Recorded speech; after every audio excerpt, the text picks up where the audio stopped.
Hello, my name is Tony Williams. I am CEO and founder of Quick Charge Power, located right here in beautiful San Diego County, California, and the capital of the United States market for electric vehicles of California, and a state that has done so much to promote and advocate for electric vehicles and the whole thing. We have manufacturers here, of course Tesla being the most famous, but very proud and excited to be in San Diego. We moved here from Eastern Washington just in the last 6 months or so, and I've lived here in California and San Diego area for about 3 decades. So I'm very happy to be back home and our company to be here, and we're so excited. I can't even begin to tell you how nice it is to have a 20-mile commute to work. A lot of great information to share with you about electric vehicles in the world and the industry in general. We just learned last month Norway had 30% of their cars were electric powered, sold in that country. In California, we're at 4%. Germany is at 2%, the capital of diesel, and they're already at 2%. And the US in general is at about 1%. So while the places that, like Montana where I grew up, might not have a whole lot of electric vehicles, probably not very many at all.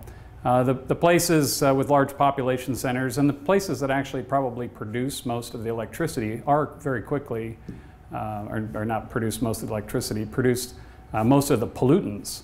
Those places like California, maybe the East Coast, are pretty much at the front end of this kind of an evolution from powering cars with fossil fuels like gasoline, diesel, natural gas, and the like, to electric vehicles, and it's picking up steam every day.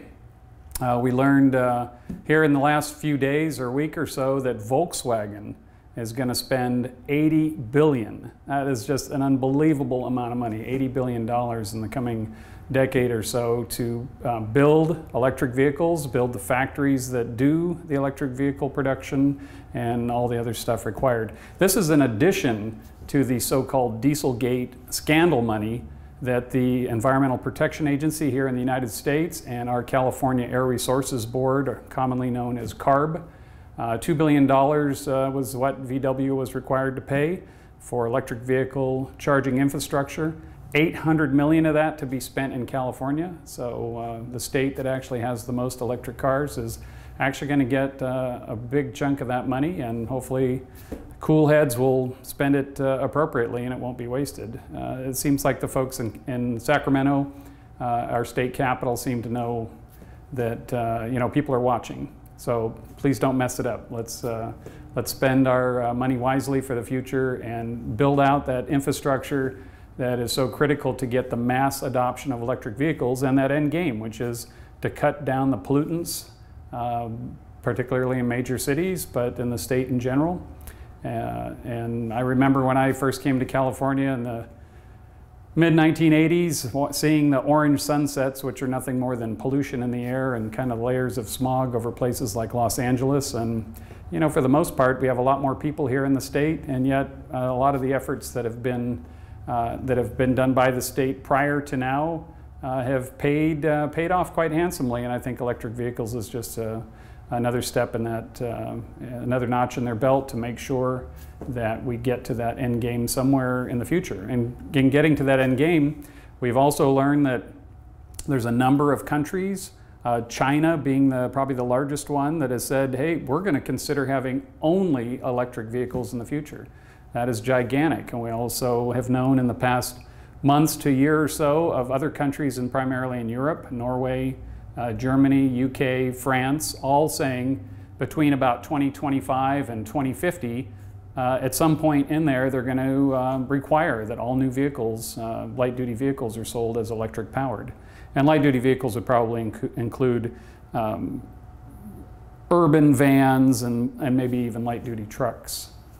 So it's an amazing time to be in this business of electric vehicles. Of course, we build electric vehicle charging equipment, and every time that an electric vehicle is sold, it rises the boat for everybody in both the industry and for the folks who are interested in having low emissions and low pollution But there's another reason for electric vehicles that is sometimes overlooked by folks that like to poke holes in things, and that is affordability.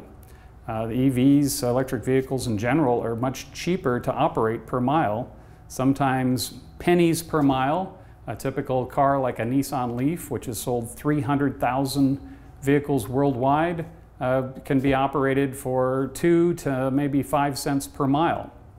If you compare that to a gasoline car at 25 to 35 miles per gallon, that might be 10 to 25 cents per mile. So, and a lot of times folks ask, you know, well, let's see if I want that affordable EV, or I want an EV to, you know, do my part in not polluting, and for other reasons too, they're just a pleasure to drive. Where do I plug my car into? Well, you can plug it into the wall. Almost every car sold in the United States comes with a cable that plugs in the wall, but it's a ridiculously slow charger.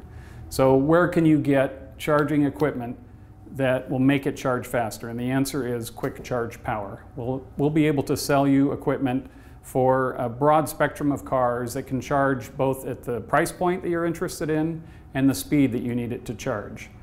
We also have accessories. You can visit our website at www.quickchargepower.com and see the accessories we have.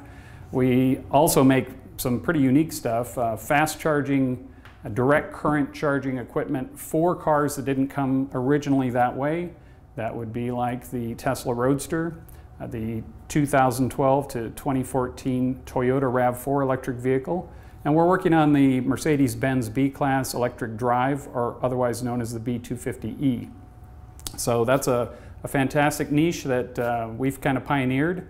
And we hope that if you have one of those vehicles, you'll give us a call and ask us how we can make your charging experience be faster and better, and make your driving experience be the best it can be. So another question that comes up commonly is, what kind of services do EVs provide or help us with in terms of technology that maybe wasn't present with gasoline cars or was more difficult? And one of those is autonomous drive. Electric vehicles seem to be almost synonymous with an autonomous drive car, or a car that drives itself. Where would those be used? Well, in taxis, particularly urban taxis, and even things like Uber and Lyft. There's a service here in California called Tesloop that primarily uses the Tesla automobile, and these have drivers in them. But in the future, Uber and Lyft is likely to have completely autonomous cars, and they will likely charge themselves, meaning that they would go to a charging location and some kind of robot or automation would plug it in, or through a wireless inductive kind of method to charge it. So tons and tons of services that EVs make it easier to work with. And you know, the future is very, very bright in all those areas. So don't want to keep you a whole lot longer. If you have any questions about electric vehicles, we're easy to find. If you live in San Diego County, come by and stop and visit us. We're in the city of San Marcos, just off the 78 freeway, a few miles south on Twin Oaks or Melrose. And we'd love to hear from you. Thank you.